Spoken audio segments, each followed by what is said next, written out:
Local laundry updates. It has been a crazy couple of weeks. So, last 3 weeks, we just moved into this new warehouse space. We got everything all set up. We're in a place called ShedPoint. It's a co-warehousing space.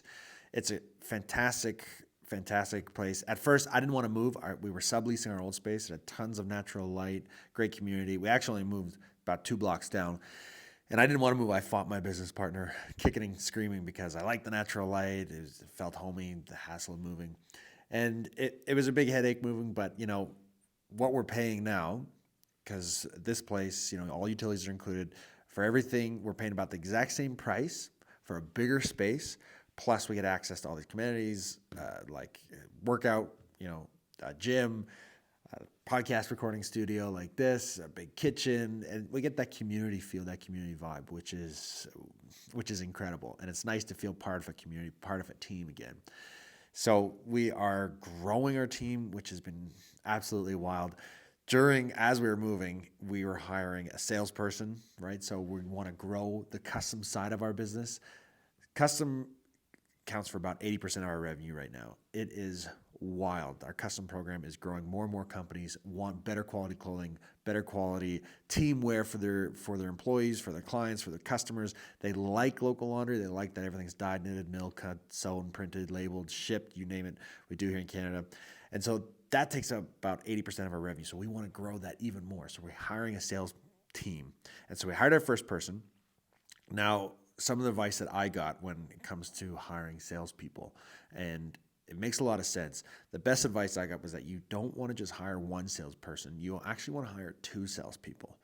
And that's a lot to take on at first. But the reason is that salespeople by nature are naturally competitive people. And so if you just have one, they could do really well, have a great time. But if you have 2, they're naturally going to compete against each other. And I say competition in a fun, friendly way, but they're gonna make each other better than if they were just by themselves. So that's why we're hiring 2. So we got one. They started a couple weeks ago, just right after the move, and we have another one starting next week, which is really, really exciting. And part of the hiring process, one of my friends told me that they read in a book that when you go to hire, this is what you need to do. When you go to hire, you post your job on Indeed or LinkedIn or wherever the job posting. And you write the job posting, details, description, everything. And then in the bottom, at the very end of the job description, of the job posting, you say, do not apply to this job on this platform. Most people, when they read through job description, they fire through it and they just hit apply, send the resume, done. The advice I was given was that at the bottom of the job description, write big and bold, do not reply to this job. Do not apply on this platform to this job. If you want to apply for this job, send an email to my email with this subject line, and you give an exact format of the subject line, along with your cover and resume, as well as either a 300-word document on the last book you read, or a 1-minute video on how to unclog a sink. And at first I was like, this is kind of weird. That doesn't make any sense. Why would we do that? And the reason behind it, the rationale behind it, is that according to this book, I don't even know the name of the book, he couldn't remember. According to the book, is that you want someone who's attention to detail. First and foremost, especially in sales, you want someone who has attention to detail. And so that's kind of the first step. That's kind of the first test, if you will, is if they can read through the whole job description and read the whole thing and really understand, because it clearly says we're not going to be looking at any resumes applying through this platform. If you want to apply, do not apply here. Send me an email. So that's the first step. If you don't have attention to detail, it's probably not going to be a good fit. And I'm horrible with attention to detail. So I'll say that. I am not someone who is good with attention to detail. So I need someone who has a good attention to detail. So that's the first thing. The second thing is you have the write a 300-word doc on the last book you read. Okay, great. That's one thing. That's actually the easy one. That's the easy way out. So this is another kind of test, if you will, because anyone can just pop in a ChatGPT, write me a 300-word on this book, that book, whatever book, and it spits it out into a Word doc. So it makes it a little bit harder, but it's still part of the greater test. So we got a couple people, and I'll get into the exact numbers just a little bit. But the third one, the real winner, is send me a 1-minute video of yourself explaining how to unclog a sink. Now, I know how to unclog a sink. The subject matter isn't important. What matters is you're seeing if someone's willing to put themselves out there. And as a salesperson, you need someone who's not afraid to put themselves out there. So that's the first thing. How good are they at putting themselves out there? You get to see their style, their pitch, their format, how they would actually be selling to our customers, right? Because they're selling me on the best way to unclog a sink. And not only that, you're testing their problem-solving capabilities. When's the last time you actually emailed a video? Not a YouTube link, but like a video from your phone. It's actually a lot more difficult than you think because you have to upload it to either YouTube or Google Drive. You got to, format it. You got to download the link, share the link. Like it's more complicated than you think. And that's testing A, their problem-solving ability, and B, their technical savvy. And so through this, I learned we got over 100 people applying for this job. 100 people.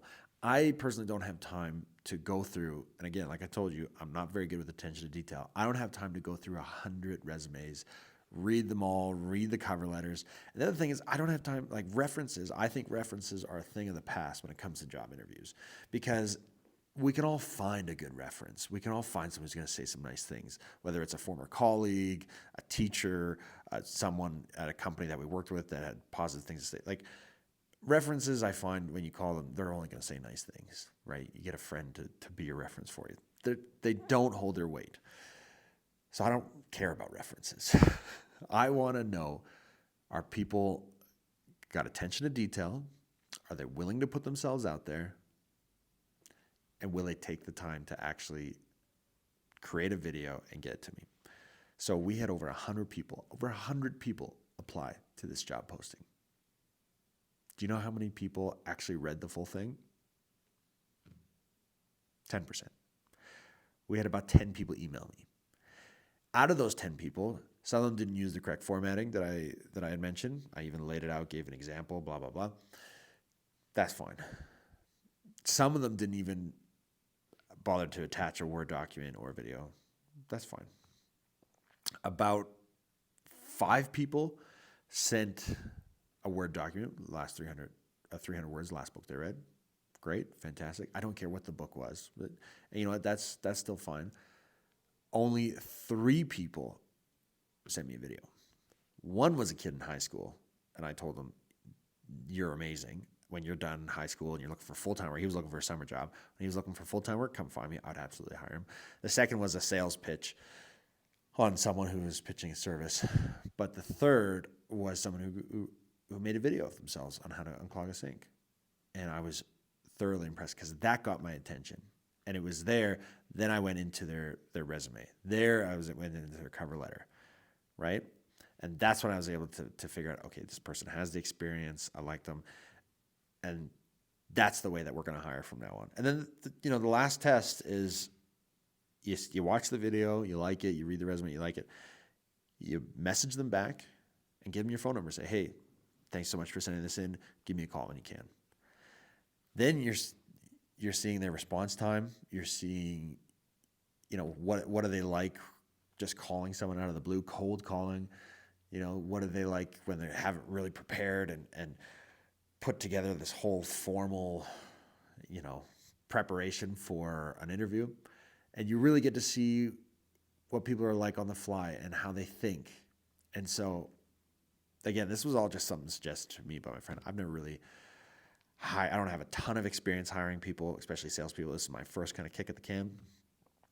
And I think we got 2 extremely talented people, and I'm really, really looking forward to seeing what they can do. And so that's just it. We're growing our custom program. We're in a new warehouse. We are moving and grooving, and we're having the time of our lives. So I'll keep you updated as we go. The idea, just to kind of lay it out, the idea is we acquired CDN and West, the last 2 clothing companies, acquired them this year. We're going to take our time, digest, build the process, build the custom program out, use that cash that's coming from the custom program to fuel our growth, further growth through acquisition, find other clothing companies to buy. So that's the kind of strategy for the next little bit. We're going to take our time. We're gearing up, right? The summer is a little bit of a slower time. Train up the sales team, get them ready for September, because September, October is our absolute busy time. Christmas time is the holidays. That's when everyone's buying custom garments for their team, their customers, their clients. So September, October is going to be absolutely bonkers. So we're just going to get everyone ready, set up for that. We're in the new warehouse. Let's go get it.